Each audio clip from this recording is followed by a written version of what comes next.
Oke, jadi saya buka ya. Oke, selamat sore semua. Assalamualaikum warahmatullahi wabarakatuh. Terima kasih buat teman-teman yang udah join lagi nih di hari kedua Ramadan Bootcamp kita. Nah, kalau kemarin kita udah belajar tentang keyword, tentang cara menyiapkan artikel konten. Nah, maka hari ini kita akan belajar cara untuk mengoptimasi artikel konten. Oke, share screen saya sudah terlihat ya.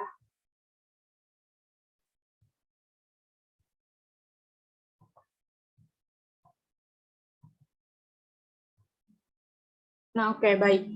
Kalau sudah terlihat, baik saya akan mulai materi sore hari ini. Semoga teman-teman nggak lemes ya, karena masih lama ini menuju buka. Oke, saya mulai aja ya. Jadi, hari ini kita akan membahas optimize artikel konten, atau bagaimana sih cara untuk mengoptimasi sebuah artikel konten. Nah, sebelum kita masuk, lebih dulu kita samakan dulu nih. Kita samakan prinsip dulu bahwa di sini untuk menulis artikel itu yaitu content is king, SEO is queen. Dalam artian konten itu rajanya dan SEO itu ratunya. Artinya apa sih, Kak?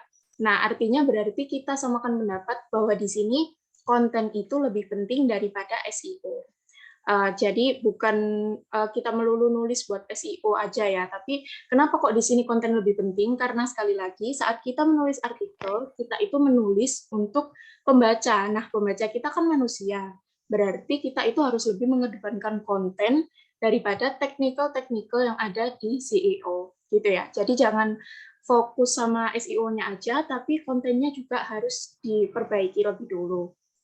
Nah, oke, jadi gimana sih cara mengoptimize konten gitu ya? Pertama-tama kita harus mengenal dulu nih, apa sih anatomi dari artikel itu atau bagian-bagian dari artikel. Nah, di sini saya sudah membaginya menjadi 6. Yang pertama yaitu judul, yang kedua heading dan subheading, lalu kita akan juga bahas pembuka, bridge, atau mungkin ini biasanya disebutnya leher gitu ya. Ini mungkin ada yang pernah dengar, ada yang enggak gitu ya. Atau mungkin isi, dan juga penutup. Nah, keenam ini akan kita bahas lebih detail. Oke, jadi sebelum kita masuk ya ke 6 bagian tadi, sebelumnya kita pelajari dulu nih, apa sih itu konsep AIDA. Nah, mungkin ada teman-teman yang udah pernah dengar ya konsep ini, tapi mungkin ada juga yang belum. Nah, saya jelaskan dulu. Jadi AIDA ini itu merupakan sebuah konsep. Biasanya konsep AIDA ini dipakai dalam marketing, tapi bisa juga kita aplikasikan di dalam tulisan. Apa sih Kak tujuannya dari konsep AIDA ini? Jadi tujuan dari konsep AIDA yaitu untuk mengoptimalkan penjualan dan interaksi secara mendalam antara penjual dan pembeli terkait produk atau layanannya. Nah, kalau di sini kita ngomongin tentang konten, kita ngomongin tentang artikel, maka di sini tujuannya itu untuk menjalin interaksi antara kita penulis dengan pembaca. Supaya apa?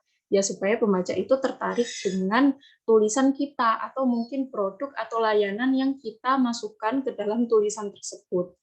Jadi kalau kemarin kan saya bilang ya bahwa copywriter itu kan tujuannya untuk menjual. Nah, di sini maksudnya bukan teknik copywriternya yang kita bicarakan, tapi teknik dalam menjalin interaksinya. Jadi masih masuk ke dalam konsepnya content writing ya. Nah, jadi teman-teman, ternyata pembaca itu kalau mau baca sesuatu atau tertarik pada sesuatu, itu nggak tiba-tiba langsung tertarik gitu aja. Tapi mereka itu melewati 4 tahap ini. Nah, yang pertama itu awareness. Pembaca itu, kalau misalkan membaca ya, awareness itu biasanya bisa kita optimalkan di judul. Dari judul aja, mereka itu udah tahu, oh ini artikel ini relate nih sama permasalahan aku, atau artikel ini ternyata nggak relate. Kalau misalkan mereka merasa itu relate, mereka akan lanjut untuk klik artikel itu. Tapi kalau mereka merasa nggak relate, ya udah mereka bakalan cari artikel lain gitu. Nah, setelah mereka udah tertarik nih ya, misalkan yang tertarik kita anggap aja 10.000 orang. Nah, di tahap selanjutnya yaitu mereka bakalan interest atau tertarik gitu ya. Kalau yang tadi kan cuma aware, nah sekarang pembaca itu mulai merasa tertarik. Nah, mereka tertarik ketika apa? Ketika membaca 100 kata pertama. Jadi gimana sih caranya untuk mengoptimalkan 100 kata pertama ini supaya pembaca menarik? Nah, nanti kita akan bahas ini. Lalu selanjutnya setelah tertarik, ini dari 10.000 biasanya itu berkurang. Anggap aja jadi 1.000 orang. Ternyata cuma 1.000 orang yang bisa baca sampai 100 kata pertama. Nah, 1.000 orang ini akan lanjut ke tahap desain gitu loh. Nah, mereka akan mulai memperdalam apa sih isi konten tersebut, sesuai nggak dengan kebutuhan mereka, atau konten ini bisa menyelesaikan masalah mereka atau tidak. Nah, ketika tahap desain ini berkurang lagi ternyata dari yang 1.000 misalkan jadi 500. Baru yang benar-benar sampai di penutup atau melakukan action dari apa yang kita suruh tadi di artikel, biasanya mungkin cuma 10 orang. Nah, jadi bayangkan kalau misalkan dari judul aja udah nggak menarik, berapa orang yang akan turun ke tahap action? Pasti kan semakin menipis ya. Jadi makanya kita sebisa mungkin, kenapa kita harus memperbesar dari atas, supaya kalau misalkan pergerakannya itu ke bawah, atau seperti piramida terbalik ini, yang di bawah itu nggak menghilang. Seperti itu ya, teman-teman. Oke, jadi yang pertama kita akan membahas judul. Nah, di judul ini, kita bakalan, sebenarnya ini ya, teman-teman, ada 1, 2, 3, 4. Nah, 4 ini sebenarnya lebih tepatnya bukan judul kalau yang kita lihat di halaman Google ini ya. Ini tuh bukan judul artikel secara langsung, tapi ini biasanya disebut dengan title tag. Kalau teman-teman pernah dengar title tag, ya ini yang kita lihat di halaman Google ini, itu namanya title tag. Nah, biasanya si title tag ini bisa berbeda dengan artikel yang kita tulis. Jadi, di sini judul yang saya tekankan itu judul di artikel. Tapi di sini saya memang sengaja mengambil contoh title tag supaya teman-teman bisa bedain gitu ya. Nah, oke, jadi tipsnya supaya judul menarik, atau mungkin di sini bisa kita sebut title tag juga, itu yaitu memasukkan keyword. Nah, kemarin kita kan udah belajar keyword. Nah, keyword yang kita cari kemarin, misalkan nih ya, dari 4 artikel ini, kalau teman-teman teliti, di sini saya pakai keyword cara menulis artikel SEO. Nah, coba kita lihat dari sini. Ada kan, ini ada cara menulis artikel SEO. Ini juga ada cara menulis artikel SEO. Yang di sini cuma menulis artikel SEO. Dan yang di sini juga ada cara menulis artikel SEO. Keyword ini selalu masuk ke dalam judul. Gunanya apa? Sekali lagi untuk mempush agar artikel kita itu bisa tembus halaman 1 Google gitu ya.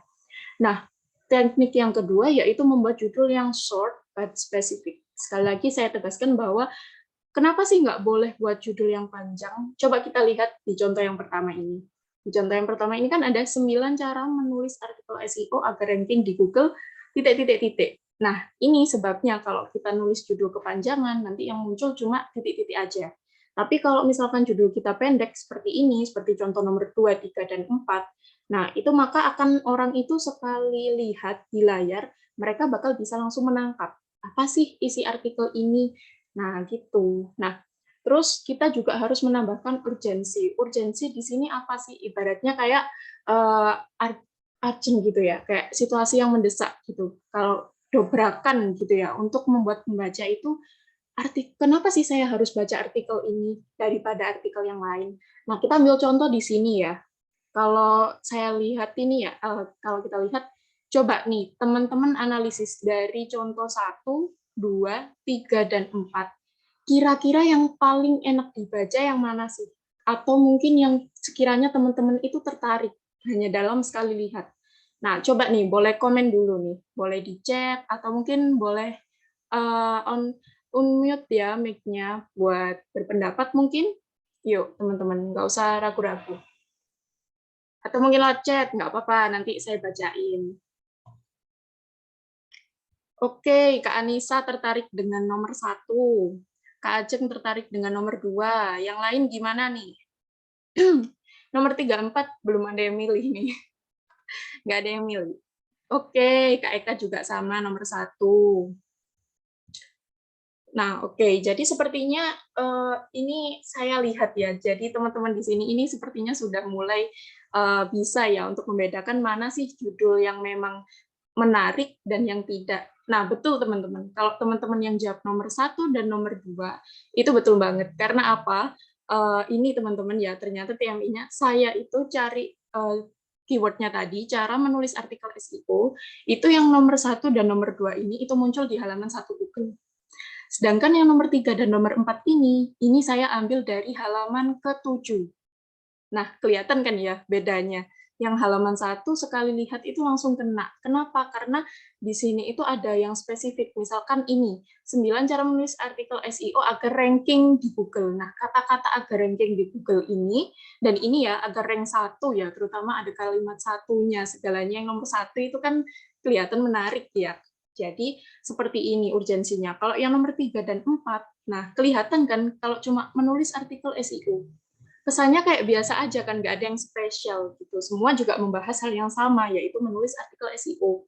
Sedangkan yang nomor 4 ini kelihatannya mungkin menarik ya, karena ada kata-kata menariknya. Tetapi tidak ada urgensinya gitu loh. Menarik, ya kita baca semua juga menarik gitu. Tapi kata apa yang bisa mendongkrak itu tadi supaya lebih terlihat urgent gitu ya, seperti rank 1, ranking, nah seperti itu. Lalu kita juga bisa memakai tanda baca atau nomor. Nah, alasan kenapa nomor 1 dan nomor 2 ini lebih efektif, sekali lagi karena di sini ada di sini nomor ya, di sini nomor ada 9, ada 1. Nah, biasanya nomor-nomor ini itu lebih tertarik, pembaca itu lebih merasa kayak, oh ini tuh ternyata spesifik ya artikelnya, karena mereka itu menjelaskan langkahnya dengan jelas gitu. Atau mungkin tanda baca di sini biasanya cuma tanda tanya atau mungkin tanda perintah ya, dan juga power word. Kalau power word ini biasanya kata-kata seperti gratis, terbaik, misalkan website terbaik gitu ya. Nah, pasti kita kalau dengar kata-kata terbaik, nomor 1, the best gitulah kan, pasti kita langsung tertarik ya untuk mengeklik artikel itu. Jadi mungkin teman-teman bisa pakai tips-tips ini untuk membuat judul. Nah, tapi perlu diingat teman-teman, untuk menghindari judul yang terlalu menjanjikan. Judul yang terlalu menjanjikan maksudnya apa? Maksudnya, contohnya nih teman-teman, misalkan cara mendapatkan uang 100 juta dalam 1 hari. Misal ya, ada artikel seperti itu. Sekilas kita pasti tertarik ya, kita pasti ngeklik artikel itu. Nah, kalau memang isinya itu, kadang ada yang isinya bohong, dalam artian malah itu webnya loading lah, lama lah, atau mungkin artikel yang sesuai malah isinya iklan semua. Nah, itu bisa. Tapi kalau misalkan memang artikelnya, ada kok Kak artikelnya, tapi biasanya isinya di dalam situ malah membahas, contohnya seperti pekerjaan-pekerjaan yang itu nanti jika diakumulasikan akan bisa menghasilkan 100 juta dalam 1 hari. Tapi di sini tetap aja teman-teman, walaupun infonya seperti itu, tapi tetap kesannya itu bohong. Karena apa? Ya karena pembaca itu pasti sekilas mikirnya hanya satu pekerjaan dalam satu waktu yang bisa menghasilkan 100 juta. Tetapi yang disajikan penulis, yaitu mungkin beberapa pekerjaan yang nominalnya ketika diakumulasikan hasilnya adalah 100 juta. Jadi jangan pernah menipu pembaca dengan membuat judul yang terlalu bombastis gitu. Judulnya cukup seperti ini aja, nggak terlalu menjanjikan tapi tetap menarik. Ya, seperti itu. Oke, kita lanjut dulu ya pembahasannya. Nah, yang kedua yaitu heading dan subheading.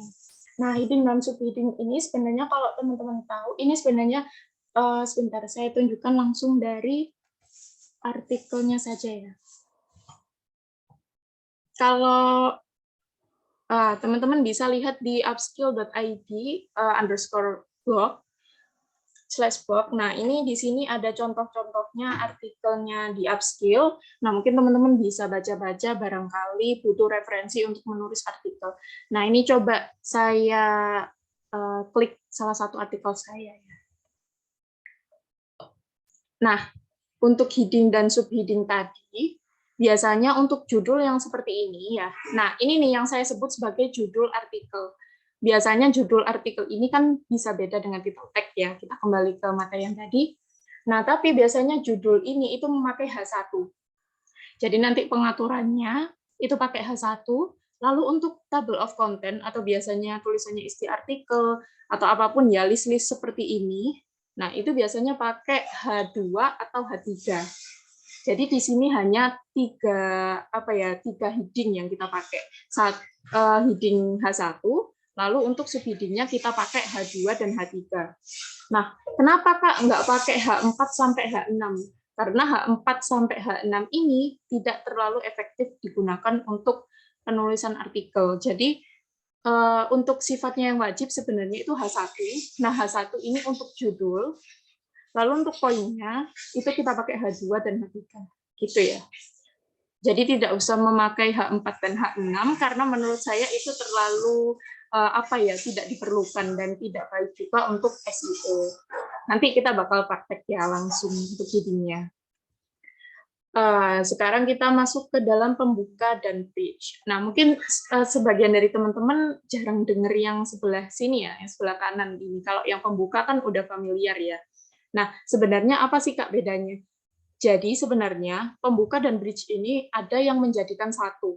Satu berarti bagian leher ini atau jembatan ini itu masuk ke dalam pembuka. Nah, di sini isinya biasanya apa sih, Kak? Yaitu pembuka itu lebih spesifiknya. Kenapa saya sendirikan seperti ini? Karena saya mau agar lebih spesifik. Jadi pembuka itu biasanya memancing perhatian pembaca itu dengan isu, pertanyaan, dan data. Jadi kalau pembuka itu sifatnya masih sangat umum, sedangkan ketika kita sudah masuk bridge, ini tuh lebih singkat gitu ya. Ibaratnya kalau jembatan atau leher itu kan pendek ya. Nah, ini juga biasanya cuma satu kalimat yang fungsinya bukan satu kalimat, mohon maaf, satu paragraf yang biasanya fungsinya untuk meyakinkan pembaca atau mungkin mengajak pembaca supaya kamu harus baca artikel ini gitu karena artikel ini bagus. Kita masuk ke contoh. Ini ada salah satu contoh ya. Ini dari Tempo ya. Contohnya yaitu Jakarta, infeksi COVID-19 di Asia melewati 100 juta kasus. Nah, ini kan kalau kita baca sekilas ya, paragraf 1, 2, dan 3, itu kan isinya masih umum ya. Data-data seputar COVID, data-data seputar Omikron. Nah, itu kan masih umum sekali ya. Tetapi masuk di paragraf keempat ini, biasanya kita itu dibuat penasaran gitu. Penasaran akan apa? Coba kita baca. Vaksin dianggap kurang efektif terhadap subvarian BA2 dibandingkan pendahulunya. Penelitian telah menunjukkan Omikron dapat menginfeksi kembali orang yang sebelumnya didiagnosis dengan varian virus corona yang berbeda. Jadi kan artikel ini itu kan membahas tentang Omikron. Kalau yang 1, 2, 3 kita sajikan datanya, kita sajikan isu-isunya di pembuka tadi, maka yang tahap keempat ini kita coba untuk mendorong pembaca untuk cobalah untuk membaca kelanjutan dari artikel ini. Dengan apa? Dengan misalkan kalimat yang seperti ini. Ternyata Omikron itu dapat menginfeksi kembali orang yang sebelumnya didiagnosis dengan varian virus corona. Nah, kita kan pasti ada sedikit ya rasa penasaran kayak kenapa sih kok Omikron itu masih bisa untuk menginfeksi orang yang didiagnosis virus corona gitu. Kenapa kok seperti ini, kita kayak dirasa nggak puas gitu loh. Ini masih belum dijelaskan Omikron itu apa, gejalanya seperti apa, lalu sebabnya yang ini tadi. Nah, fungsi dari satu paragraf kecil ini, ya ini yang biasanya disebut dengan bridge, atau mungkin jembatan, atau mungkin leher, nah terserah ya teman-teman mau nyebutnya yang mana. Akan tetapi, kalau teman-teman mau, aduh Kak, saya bingung, udah 1, 2, 3, 4, saya jadikan pembuka aja, it's okay, nggak apa-apa ya teman-teman. Kita ingat lagi bahwa menulis itu adalah seni, jadi mana yang dirasa teman-teman itu lebih pas, ya itu aja yang dipakai. Tapi mungkin kalau misalkan ini jadi satu di pembuka, tetap harus ada bagian yang ibaratnya itu menyambung ke isi. Jadi biar nggak mendadak habis pembukaan menyajikan data, tiba-tiba langsung masuk di isi gitu ya. Nah, ini kita masuk ke isi artikel. Nah, di sini untuk isi artikel sendiri, kita coba lihat gambar yang di kanan. Sekilas kalau kita lihat gambar yang di kanan, kira-kira kalau kita baca artikel ya, kita ngomongin artikel, kita nggak ngomong tentang tulisan, kita nggak ngomong tentang novel, dan lain-lain. Kira-kira kalau teman-teman baca tulisan berparagraf banyak kayak gini, capek atau enggak? Kebanyakan atau enggak? Atau ya nggak apa-apa sih Kak, saya suka baca kok, gitu. Bagi saya paragraf segini nggak masalah gitu. Kita lihat aja sekilas, nggak usah dibaca, nggak kelihatan ya tulisannya. Gimana nih teman-teman? Boleh diketik jawabannya. Capek Kak, males duluan bacanya, capek banget, bosan juga, pedes mata. Aduh, bener banget. Nah, kan capek gitu ya kalau baca tulisan segini. Orang kita baca buku aja males, apalagi baca artikel sepanjang ini. Nah, makanya tips untuk menulis isi artikel, yang pertama yaitu mungkin ini short gitu ya. Jadi pakai short paragraph. Dalam artian paragraf yang kita tulis itu nggak boleh panjang-panjang. Contohnya seperti ini, sebentar. Nah, ini kan paragrafnya kita lihat ya. Ini saya ambil dari blognya Ruang Guru. Nah, ini kan bisa kita lihat dalam satu paragraf itu bahkan cuma 2 baris, cuma 3 baris, atau mungkin kalau misalkan paragraf yang ideal, kalau ditanya berapa sih Kak, sebenarnya tergantung dari panjang kalimatnya. Kalau panjang kalimatnya ya biasa aja, biasanya 3 sampai 5 kalimat gitu aja. Pokoknya kalau sekiranya gini teman-teman, kalau sudah nulis ya, terus kita misalkan kita publish, sebelum dipublish kan biasanya kita review dulu. Nah, biasanya kan udah kelihatan ya strukturnya. Kalau secara kelihatan gini aja, udah kelihatan, oh ini udah pendek, udah enak, maka lanjut publish. Kalau misalkan ini kok kayaknya lebih panjang ya, nah itu bisa dikurangi lagi. Nah, itu satu ya, jadi harus pakai paragraf yang singkat, jangan panjang-panjang. Yang mungkin yang kedua ya, kita pakai pola deduktif. Nah, pola deduktif ini apa sih Kak? Menjelaskan topik dari gambaran umum menuju poin yang lebih khusus. Seperti yang sudah kita bahas kemarin ya, misalkan kita membahas tentang apa kemarin, ageisme ya, ageisme itu berarti dari definisinya dulu, lalu tanda-tandanya seperti apa, kemudian baru cara mengatasinya. Jangan dibalik info yang khusus dulu, baru masuk ke yang umum, pembaca jadi bingung gitu. Nah, oke, yang selanjutnya yaitu keyword destiny atau mungkin kepadatan keyword. Nah, kepadatan keyword ini kalau misalkan kita keywordnya misalkan ya menu buka puasa gitu ya. Nah, maka untuk pengulangan kata menu buka puasa dalam satu artikel utuh itu nggak boleh lebih dari 10% dari isi seluruh artikel kita. Jadi kalau misalkan kita menulis 1000 artikel, berarti mentoknya 10%-nya. Itu berarti kan sekitar 10 ya. Nah, itu kita nggak boleh lebih dari 10 kali mention kata menu buka puasa itu tadi ya misalkan. Supaya apa? Supaya nggak kesannya diulang-ulang. Jadi kalau teman-teman pernah dengar mungkin ya, keyword semakin diulang itu semakin melekat kepada pembaca. Itu nggak sepenuhnya benar. Karena apa? Karena ya kita tahu gitu saat kita membaca, kita tahu apa yang dibahas. Cukup 3 sampai 5 kali pengulangan itu sudah cukup. Nggak perlu terlalu banyak sampai per paragraf, apalagi per kalimat diulang-ulang, itu nggak perlu, teman-teman. Nah, caranya nanti bisa kita praktekkan ya. Sebentar ini saya jelaskan materinya dulu. Lalu selanjutnya itu rinci dan urut. Ini hampir sama dengan pola deduktif tadi. Jangan sampai meloncat-loncat gitu ya. Lalu jumlah kata ini kalau misalkan kita menulis di artikel di web, itu umumnya biasanya 300 sampai 600 kata. Jarang ada yang sampai 1000 kata. Ada sih yang sampai 1000, bahkan sampai 2500 itu biasanya ada juga. Nah, tapi itu biasanya masuk ke dalam konten pilar gitu, atau mungkin konten utama, artikel utama dari sebuah web tersebut. Tapi kalau kita nulisnya artikelnya biasa, biasanya cukup 300 sampai 600. Nah, ini kan sedikit ya, teman-teman, nggak sebanyak itu ya. Oke. Nah, ini tadi udah kita jelaskan sekilas ya, dari kelihatannya itu paragrafnya pendek. Oke, kita lanjut. Nah, kita masuk ke penutup. Jadi di bagian penutup ini, itu poinnya, poin utamanya itu call to action. Atau mungkin menyuruh pembaca untuk melakukan sesuatu. Nah, menyuruh pembaca untuk melakukan sesuatu ini bisa berupa apa? Bisa berupa ajakan mengunjungi website, bisa berupa ajakan untuk membeli produk, atau menggunakan jasa, atau mungkin kalau misalkan artikel kita itu pure edukasi gitu ya. Nah, itu bisa untuk menyuruh pembaca misalkan komen atau share artikel keluar. Jadi jangan sampai kalau misalkan kita udah buat artikel, nah di tahap penutup ini kita nggak ngasih kesimpulan apa sih yang udah kita bahas dari awal sampai akhir. Nah, pembaca itu perlu ditegaskan kembali poin-poin pentingnya apa, boleh diulang. Tapi dalam singkat aja ya. Jadi penutup ini biasanya idealnya cuma 1 paragraf gitu. Kalau mau 2, it's okay, tapi menurut saya 1 aja udah cukup. Karena ini hanya menegaskan kembali apa sih yang harus pembaca itu lakukan setelah membaca artikel teman-teman gitu. Nah, ini ada contohnya. Yang pertama yaitu kalau misalkan artikel teman-teman itu hanya bersifat mengedukasi gitu ya. Nah, itulah beberapa hal mengenai cara bersosial distancing yang perlu Anda pahami. kesadaran dan usaha pencegahan yang Anda lakukan memiliki peran penting dalam mengatasi wabah COVID-19. Maka mulailah menerapkan social distancing dari sekarang demi melindungi diri Anda, keluarga, dan orang lain.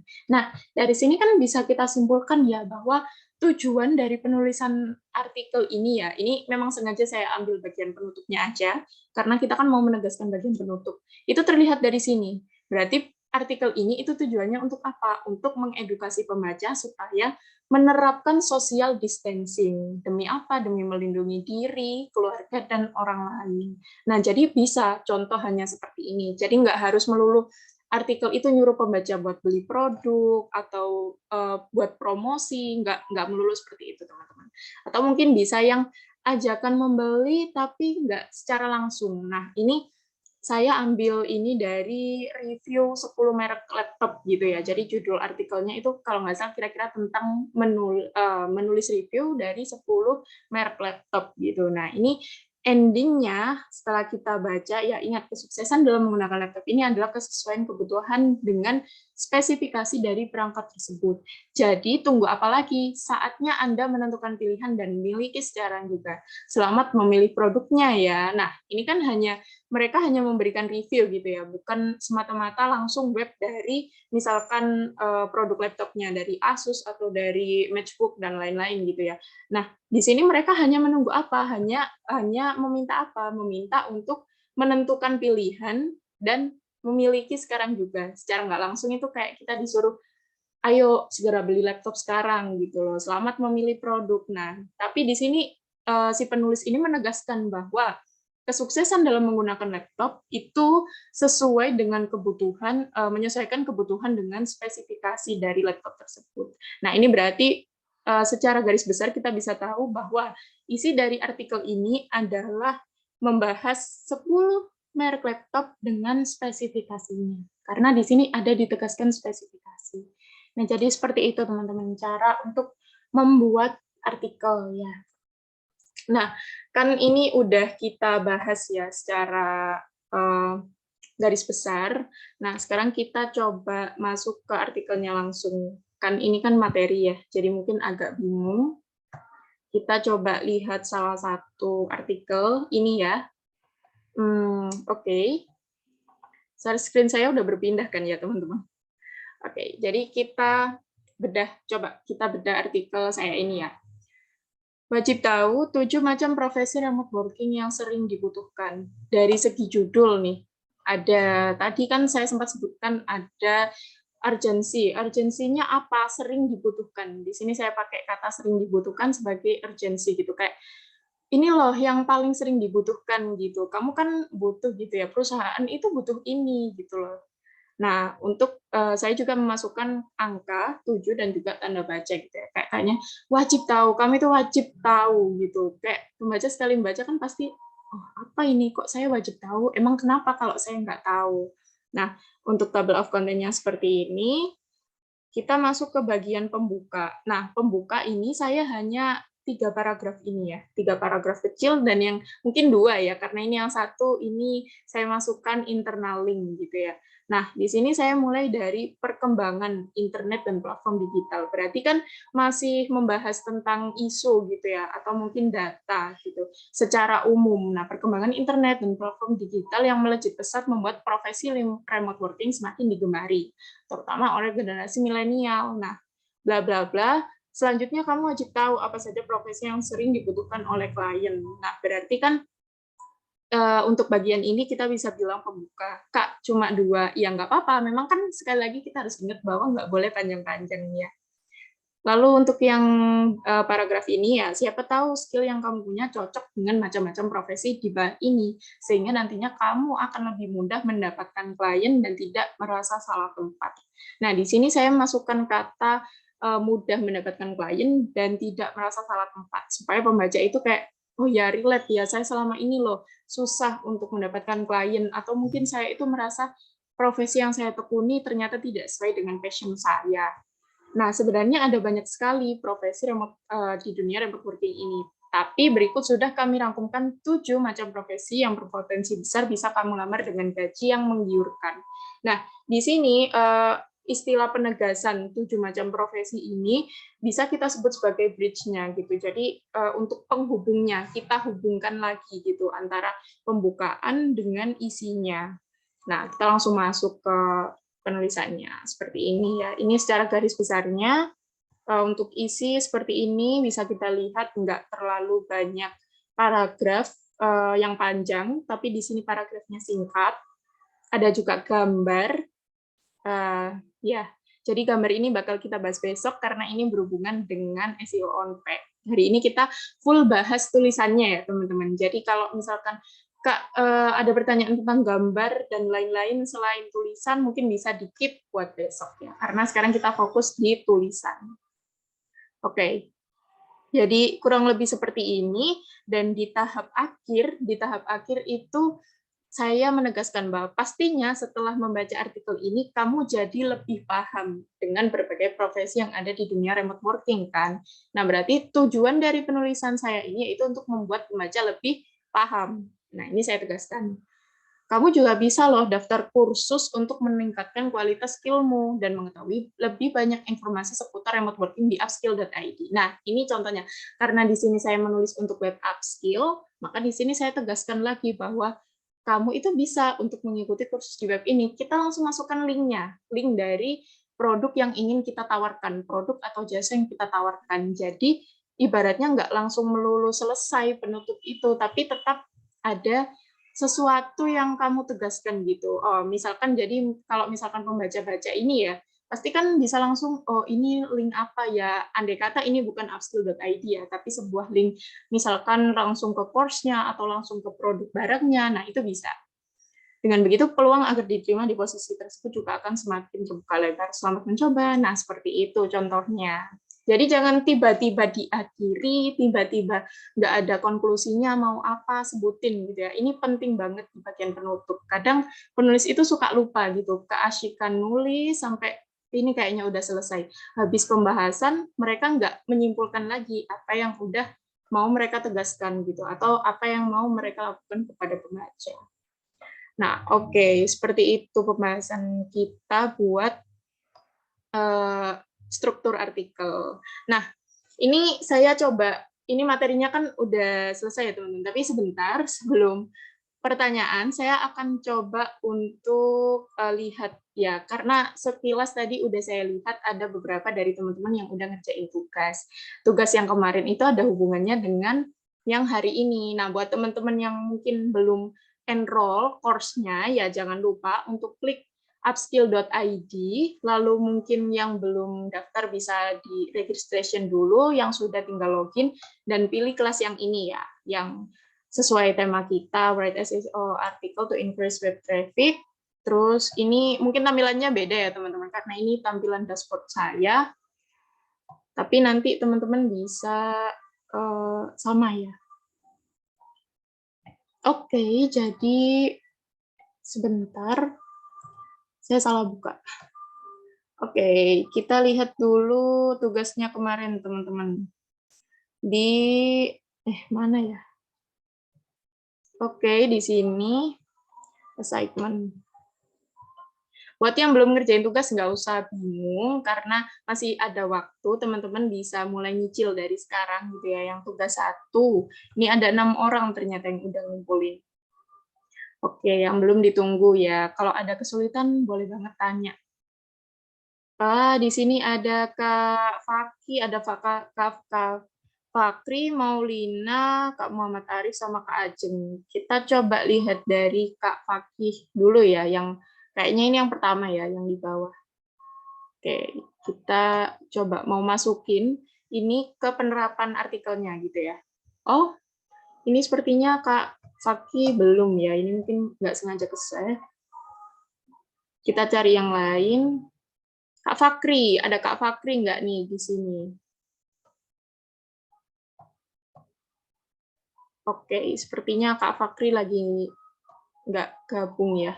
Ya, Kak Fakri ini tadi memang belum mengirim atau gimana ya? Karena di saya kan tadi tulisannya sepertinya belum ya, belum ada. Gimana nih Kak? Kak Fakri? Ada di sini Kak Fakri?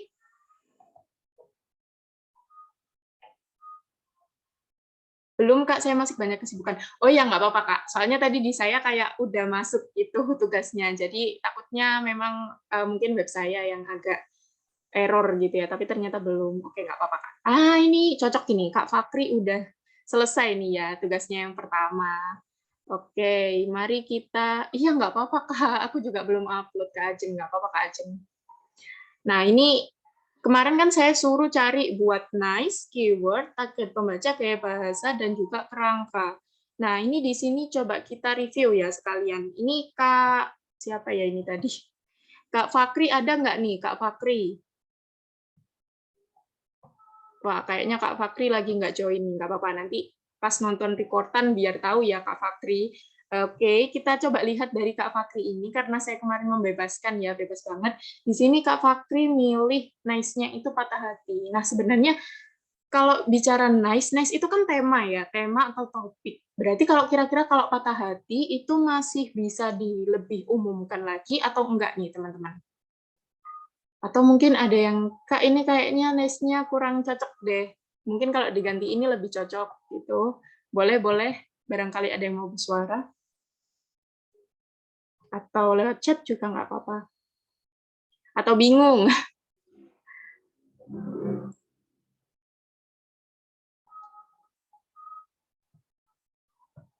Oke, sepertinya teman-teman masih bingung ya. Baik, kalau gitu saya tanggapi dulu ya. Jadi kalau menurut saya pribadi, ini nice kalau patah hati, mungkin temanya itu patah hati, tapi kita bisa untuk nice, nice kan topik sebuah blog ya. Itu bisa kita ganti dengan mungkin cinta gitu ya, kan lebih umum gitu ya. Nah, untuk keywordnya, mungkin keyword itu kan memang saya jelaskan kemarin bahwa keyword itu harus spesifik gitu ya. Boleh spesifik, boleh long tail, boleh short tail. Kayaknya di sini Kak Fakri pakai yang long tail. Ciri-ciri terjebak, ini mungkin terjebak ya, terjebak friend zone.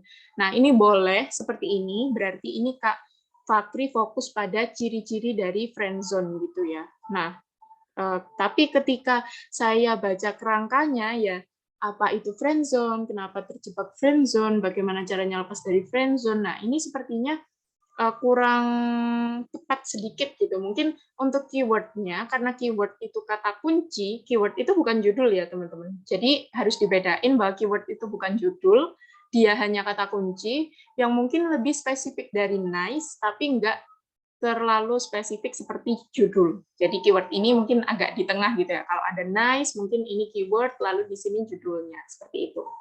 Nah, di sini keywordnya bisa kita ubah mungkin dengan friendzone gitu. Nah, friendzone itu kan lebih agak umum, tapi ya cukup spesifik ya, karena kan nggak yang tadi dari cinta atau patah hati, kita breakdown lagi jadi friendzone. Nah, target pembacanya udah betul remaja sekitar umur sekian, dan gaya bahasanya pakai gaya bahasa sehari-hari, oke betul.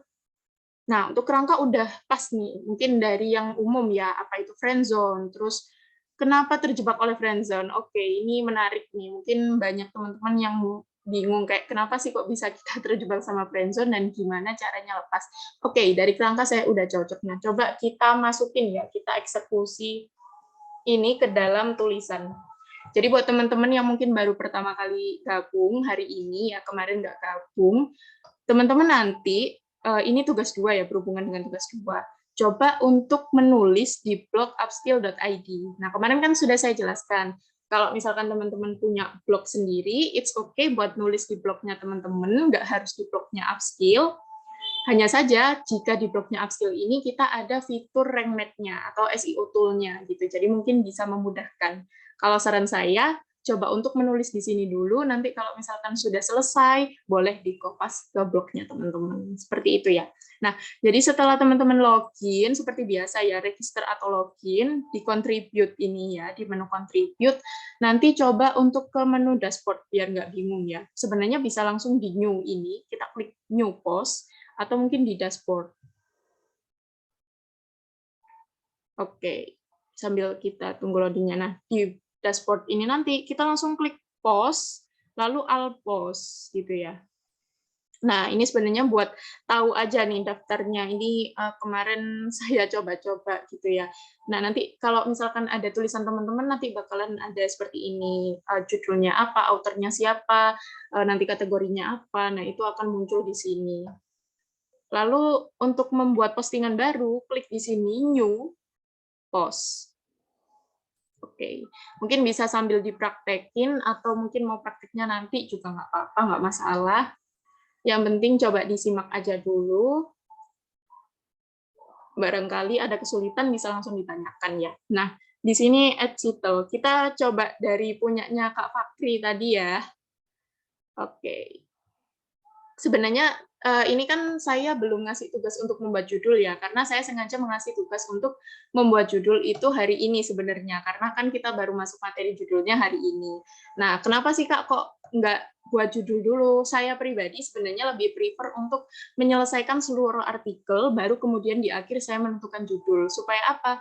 Kadang kalau kita terlalu berfokus pada judul, kita itu patokannya di judul itu, bukan pada topik kerangka kita sebelumnya ya. Jadi kita terlalu terpaku pada judul. Tapi kalau misalkan isinya udah selesai, nah judul itu tinggal menyesuaikan. Kita bisa ambil salah satu poinnya gitu. Nah ini kita coba judulnya apa ya kira-kira. Coba saya klik friendzone gitu aja ya buat contoh. Ini contoh nanti kalau teman-teman mau nulis, barangkali di sini ada yang pertama kali banget buat buka WordPress seperti ini ya, tampilan WordPress itu. Nah, kita coba judulnya klik friendzone gitu ya. Ini contoh ya. Oke, setelah judul seperti ini, judul ini akan otomatis untuk H1 biasanya. Untuk judul akan otomatis H1. Nah, di sini nanti bisa kita klik kerangkanya sebentar. Kita kopas kerangkanya. Jadi kerangka yang udah teman-teman buat kemarin bisa untuk dikopas dijadikan untuk heading. Copy, paste. Nah, oke. Nah, ini biasanya kan muncul bar-bar seperti ini ya, kayak menu gitu ya, sidebar gini. Nah, ini untuk menjadikan atau mengatur heading-nya, kita belajar dari heading, kan judul sudah ya, tinggal mungkin teman-teman nulis buat judulnya aja. Nah, ini untuk menjadikan H1 atau H2, teman-teman bisa klik. Ini kan kalau ada tulisannya itu automatic, biasanya muncul seperti ini. Nah, ini diklik di sini. Nah, ini ada tulisan heading ya. Oke, kita heading. Nah, biasanya diklik ini muncul. Oh, ternyata ini pakai H2. Oke, jadi kalau mau pakai H3, caranya juga sama. Kita klik seperti ini, lalu kita klik heading. Nah, masih H2 kan? H2-nya kita klik. Kita ganti dengan H3. Oke, paham ya? Seperti itu ya teman-teman, cara membuat untuk subheading-nya. Jadi, jangan sampai lupa untuk subheading, karena subheading ini penting banget sekali lagi untuk membantu SEO juga. Jadi ini juga termasuk salah satu teknik dari SEO gitu. Nah, ini contohnya kita ubah ke H3 seperti ini. Nah, kalau kalian mungkin tanya ya, Kak, kapan sih harus pakai H2 dan kapan harus pakai H3? Sebenarnya untuk judul kan kita udah tahu judul itu H1, wajib H1. Nah, untuk di bawahnya judul atau mungkin tulisan yang mungkin bukan masuk ke poin banget ya, kalau misalkan ini ada poin 1, bukan ini seperti ini. Saya ambil contoh yang tulisan saya ini tadi ya. Di sini saya memang memakai ini semua itu H2 kalau nggak salah, H3. Di sini saya pakai H3, oh H2 sih. Nah, sebenarnya kalau misalkan ini H3, ini kan ada 7 poin ya. Andai kata kita buat ini H3 semua, maka H2-nya mungkin bisa kita ambil sedikit dari judul. Misal, 7 macam profesi remote working. Udah, gitu aja, nggak apa-apa H2. Jadi H2 itu kayak semacam mengulang judul, tapi nggak sama persis dengan judul. Seperti itu. Kalau mau H2 semua atau H3 semua sebenarnya nggak masalah sih. Yang penting kan kita pakai H2 atau H3. Nah, biasanya kalau H2-nya seperti itu, H3-nya itu kita buat poin. Seperti misalkan 1, 2, nah itu kita masuk ke H3. Nah, misalkan seperti ini ya. Contohnya, ini tadi, ini aja 1 deh. Ini saya urutin biar nggak bingung. 1, 2, 3. Ini anggap aja semuanya H3 ya. Kita anggap poin 1, 2, 3 ini H3. Nah, nanti H2-nya itu bisa ditaruh atasnya sini. Jadi urut, jangan kalau di atas H3, di bawahnya H2. Kan kebalik ya, H2 dulu, habis H1, H2, H3. Nah, ini kalau misalkan, Kak, misalkan nih, Kak, ya setelah saya, misalkan poin 2 ini, kenapa terjebak oleh friendzone gitu ya? Misalkan alasan pertama karena teman gitu ya, contoh, ini ngawur aja ya teman-teman. Nah, ini terus alasan kedua, misalkan karena satu sekolah gitu ya. Ya teman friendzone pasti karena teman ya, maksudnya teman yang deket banget gitu. Atau misalkan satu organisasi gitu ya, bla bla bla gitu ya. Nah, kalau ada poin-poin lagi setelah H3 ini, nggak perlu kita poinkan lagi. Oke. Nggak perlu kita highlight lagi, nggak perlu kita hiding lagi, cukup biarkan seperti ini. Jadi ini umum gitu, nggak usah kita kasih highlight heading 4 gitu. Kan sekali lagi saya jelaskan tadi bahwa H4 itu nggak terlalu diperlukan. Jadi kalau misalkan ada poin setelah poin, mentok H3. Intinya mentok H3, jadi kalau ada poin lagi, nggak usah di-highlight ya, nggak usah di-heading, cukup kita tulis biasa aja. Gitu, teman-teman. Nah, mungkin nanti bisa teman-teman praktekin ya, kita sekalian bahas tugas.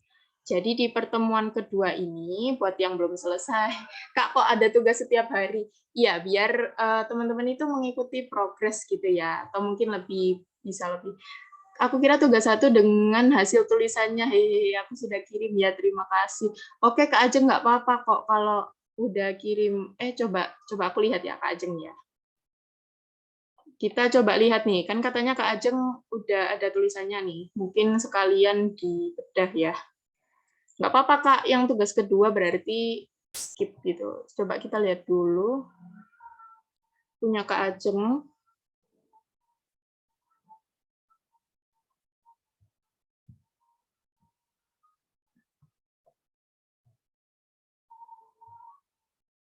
Oh, belum dengan hasil tulisannya, kirim kerangkanya. Iya, Kak, memang tugasnya sampai kerangka gitu. It's okay, sip.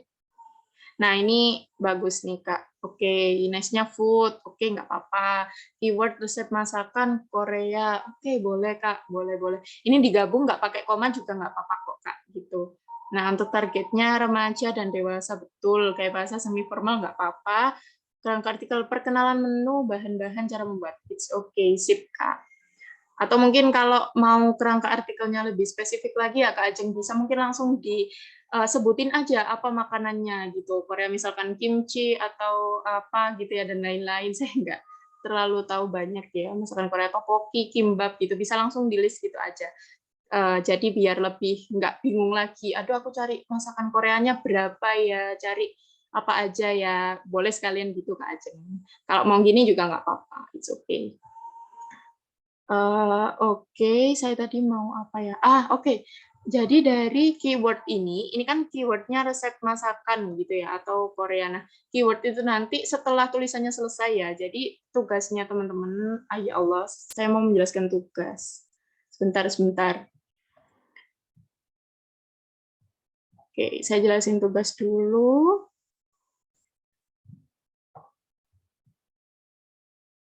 Jadi tugas kedua ini sebenarnya itu kita mau nulis artikel, jadi langsung praktek nulisnya ya teman-teman. Kak waktunya 1 hari enggak juga, boleh dicicil. Pokoknya sampai terakhir kita Jumat ya. Jumat itu kalau bisa tulisannya udah selesai karena Jumat itu kita materinya memang review tulisan ini tadi, tulisan di hari kedua ini. Nah, di sini kan saya buat tugas 2 ya. Tugas 2 di sini ini ada, oh ya saya sampai lupa di sini ada materi PWBI gitu ya, PWBI mungkin bisa buat panduan teman-teman kalau mau nulis barangkali kata bakunya atau tanda bacanya saya sudah cantumkan ya materinya. Jadi buat yang belum enroll kelas wajib banget enroll karena nanti sertifikatnya juga langsung diambil dari webnya Upskill ini. Nah, untuk tugas hari kedua buatlah sebuah artikel dengan minimal 300 kata. 300 kata kebanyakan apa gimana nih menurut teman-teman? Kalau menurut saya sih udah pas ya 300 ini biasanya minimal. Oke, gini aja kita sepakati kalau misalkan teman-teman bisa 300 atau lebih baik ya. Tapi kalau misalkan aduh Kak saya masih baru banget nih 100 kata aja gimana atau mungkin 200 nggak sampai 300. Oke, nggak apa-apa. Pokoknya di sini kita latihan ya. Namanya latihan kan bertahap, nggak harus langsung.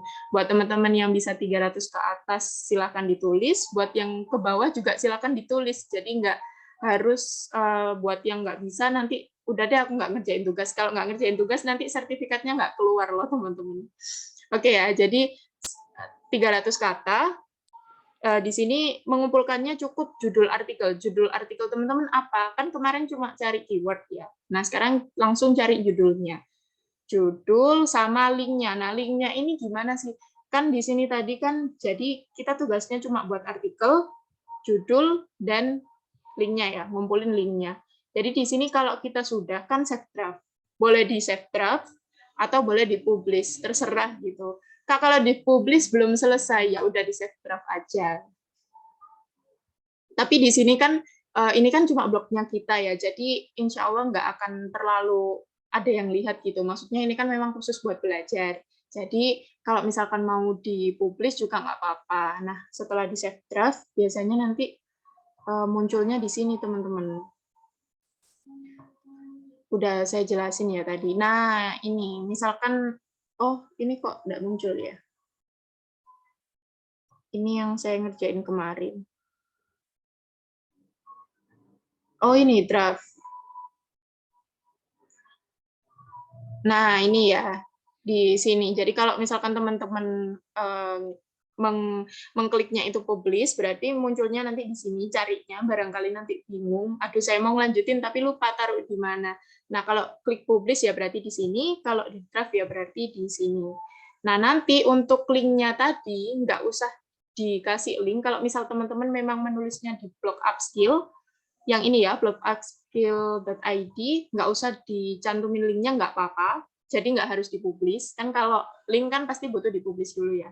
Yang penting judulnya aja, sama yang linknya cukup ditulis di blog upskill gitu aja. Tapi kalau teman-teman nulisnya di blog pribadi, coba sertakan linknya gitu ya. Jadi barangkali nanti atau besok atau mungkin hari kelima kita review biar jelas gitu ya. Jadi seperti itu tugasnya, menulis artikel 300 kata ya, patokannya boleh kurang boleh lebih sesuai dengan konten materi yang kemarin tugas 1 kan udah ya, udah disuruh nice. Sekarang Kak apa berarti sekarang kita tinggal nulis hari ini.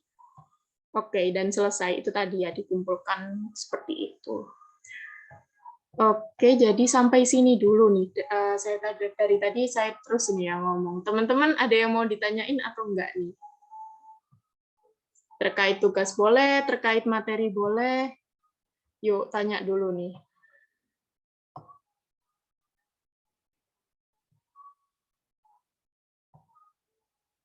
Oke, ada yang mau tanya?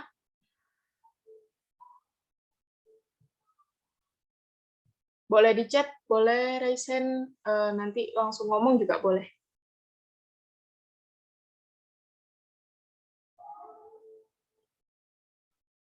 Kak Maulina, Kak Anissa, Kak Denny, Kak Ajeng, Kak Fakih, Kak Rahmi, atau mungkin Kak Haidar, ada yang mau ditanyain?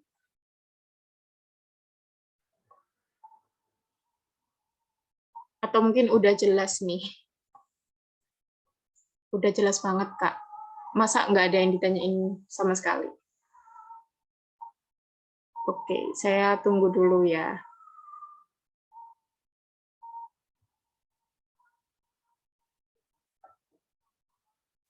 Atau kalau udah jelas, mungkin boleh di komen, udah jelas Kak, gitu. Biar saya nggak bingung nih, teman-teman paham atau sayanya mungkin cepetan atau gimana.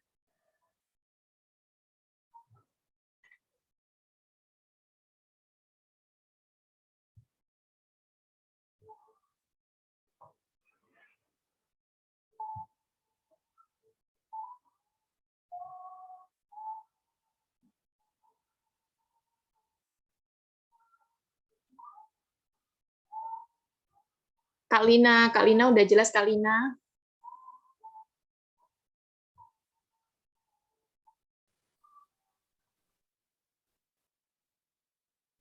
Gimana nih Kak Lina? Udah jelas atau belum nih? Sudah cukup jelas Kak. Oke, Kak Anissa gimana nih? Kak Denny. Oh ini ada Kak Anissa. Oke. Kak Anissa, Kak di setiap webs kan tool buat SEO-nya kemungkinan beda-beda ya. Walau toolsnya beda, tapi fitur-fiturnya kemungkinan bakal sama, Kak. Oke, Kak. Jadi sebenarnya kalau tools SEO ya, kita bahas SEO on Pack kan besok. Ini coba saya tunjukin dulu. Kalau ini kan kita pakai Rank Math. Kalau saya boleh tahu, Kak Anissa pakai tools SEO apa nih? Atau mungkin nggak tahu, Kak, tapi saya dengar-dengarnya itu beda-beda. Gimana nih, Kak Anissa? Saya mau tanya balik dulu.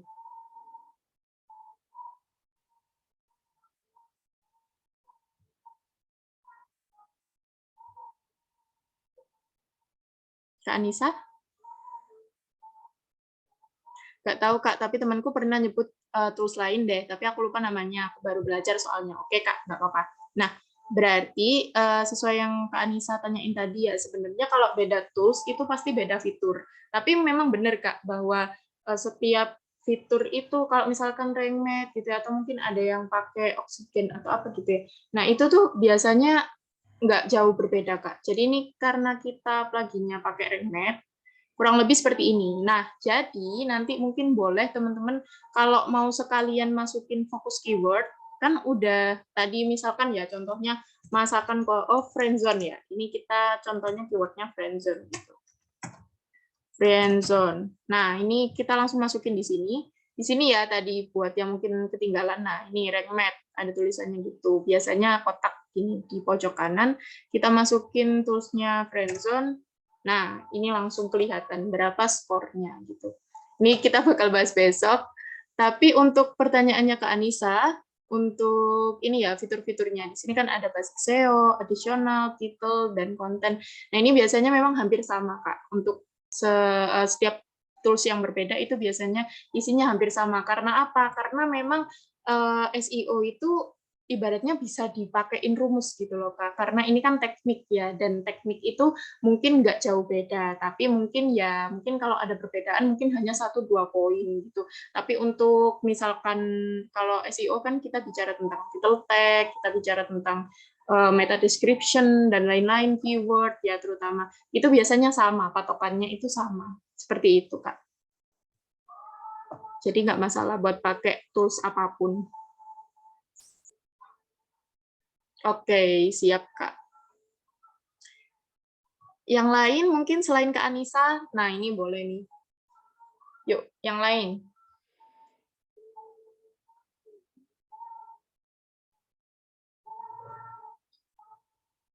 Jadi nggak usah takut ya teman-teman, kalau mau pakai lainnya Regnet juga nggak apa-apa. Di sini kan cuma ibaratnya panduan ya, panduan supaya artikel kita itu lebih bagus atau mungkin lebih mudah untuk di track oleh Google, seperti itu. Kita besok bakal bahas SEO, bakal bahas ini ya. Jadi tolong gabung, eman karena ya teman-teman ya, sayang kalau nggak gabung. Kak, tadi cara nulis di blog upskill gimana? Kok beda tampilannya Kak Nurul dengan punya aku? Iya, Kak. Karena di sini saya kan admin ya, jadi mungkin sedikit berbeda, tapi kurang lebih langkahnya sama, bahwa Kakak udah coba blogupskill.id, jangan salah ya, bukan yang upskill.id, tapi blog.upskill.id. Nah, misalkan ini coba kita buka lagi ya. Kita buka tab baru aja ya. Blog upskill.id gini ya, kita langsung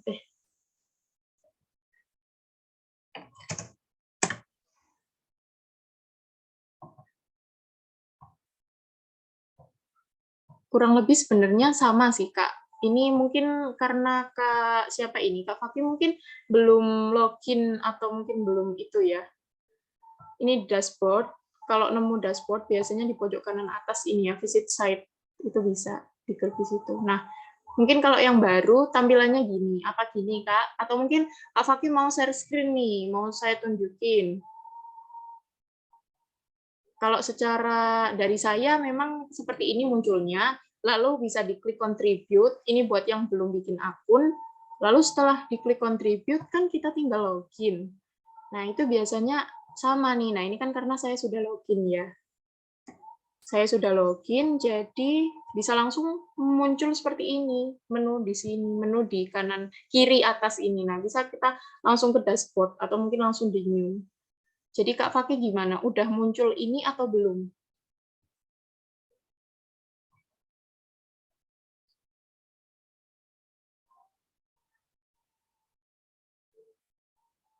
Halo Kak Fakih.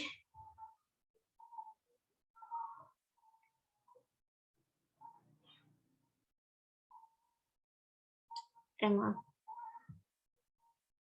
belum Kak, apakah harus login? Iya, login dulu Kak memang. Kalau nggak login nanti nggak bisa muncul. Diklik contribute ini ya Kak, kalau bingung. Yang lain gimana? Apa kendalanya sama-sama Kak Fakih? Atau mungkin kalau masalah login ya bisa nanti di screenshot, dikirim ke grup, gitu boleh. Nanti tanya, nanti saya jawab ya. Barangkali kalau gini agak kesusahan, karena kan layarnya beda ya. Gimana nih Kak Fakih?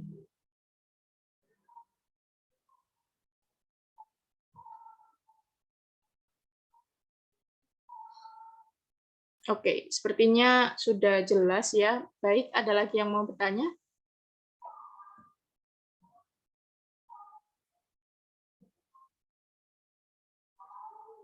Atau sudah clear semua? Boleh dijawab dulu. Kalau udah clear, kita akhiri, karena udah jam 5 juga. Mungkin beberapa teman-teman ada yang mau azan gitu ya. Oke, Kak. Makasih sudah jelas untuk hari ini. Oke, Kak. Siap. Yang lain? Oke. Aman, Kak. Siap, Kak. Oke, berarti udah cukup ya materi kita hari ini. Oke, teman-teman. Jadi, ya ada apa Kak Haidar? Nggak ada, Kak, kepencet. Oh iya, nggak apa-apa. Oke, jadi materi kita hari ini udah selesai. Makasih banyak ya teman-teman mau gabung. Seperti biasanya ya, sebelum live, kita dokumentasi dulu nih. Yuk, yang bisa on cam saya tunggu ya on cam. Yang nggak bisa tetap komen ya teman-teman, biar kita nggak nungguin. Nah, oke Kak Ajeng. Waduh, Kak Ajeng semangat banget nih. Ini sambil disambi nih kayaknya.